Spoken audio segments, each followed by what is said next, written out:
Assalamualaikum warahmatullahi wabarakatuh. Om Swastiastu, salam kebajikan, namo buddhaya. Perkenalkan, nama saya Pepi Novitasari. Pada video kali ini saya akan menjelaskan mengenai ruang lingkup sistem pengendalian manajemen.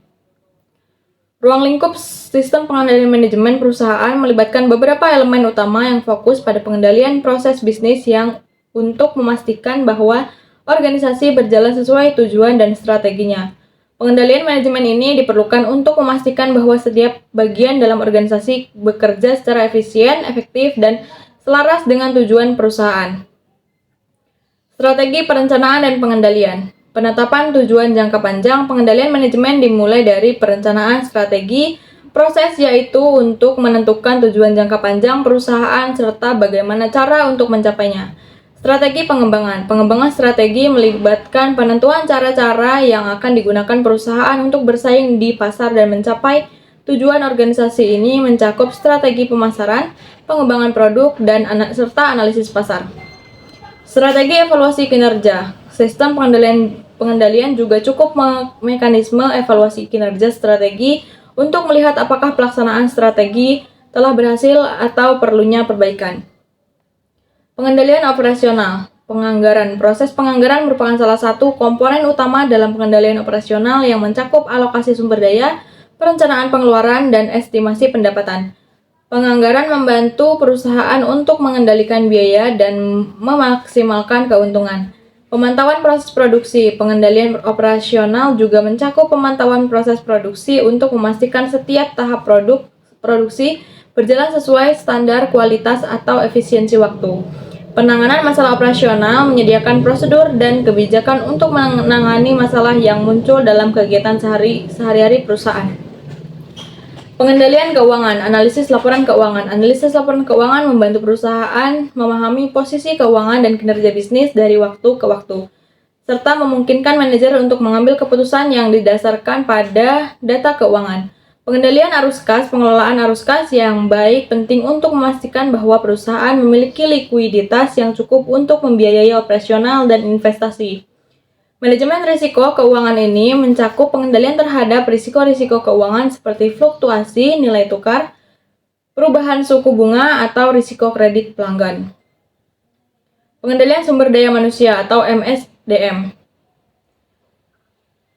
Rekrutmen dan seleksi karyawan. Sistem pengendalian juga mencakup pengawasan dalam rekrutmen dan seleksi untuk memastikan bahwa karyawan yang lowongan memiliki kualifikasi yang sesuai. Pelatihan dan pengembangan bertujuan untuk meningkatkan keterampilan dan kompetensi karyawan agar mampu bekerja secara optimal. Penilaian kinerja dan insentif. Pengendalian kinerja dilakukan melalui penilaian kerja karyawan dan seringkali diikuti dan pemberian insentif bagi karyawan yang berprestasi untuk meningkatkan motivasi. Pengendalian pemasaran. Penetapan target penjualan. Target penjualan harus ditetapkan secara realistis berdasarkan analisis pasar dan data. Historis pengendalian ini berfungsi untuk memenuhi pencapaian target yang telah ditetapkan. Pengawasan promosi dan kampanye. Setiap kegiatan promosi dan kampanye harus memperhatikan dan mengevaluasi efektivitasnya dalam meningkatkan penjualan atau membangun merek. Analisis pasar melibatkan pengumpulan informasi tentang kondisi pasar, tren, dan perilaku konsumen untuk menyesuaikan strategi pemasaran.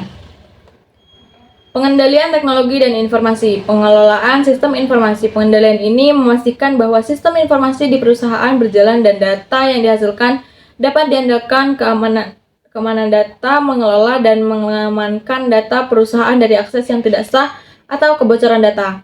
Pemantauan infrastruktur teknologi. Infrastruktur teknologi yang memadai dan terkelola dengan baik akan mendukung kelancaran operasional perusahaan. Evaluasi dan umpan balik. Audit internal dan eksternal. Melakukan audit internal dan eksternal untuk menilai apakah sistem pengendalian sudah berjalan efektif dan sesuai aturan.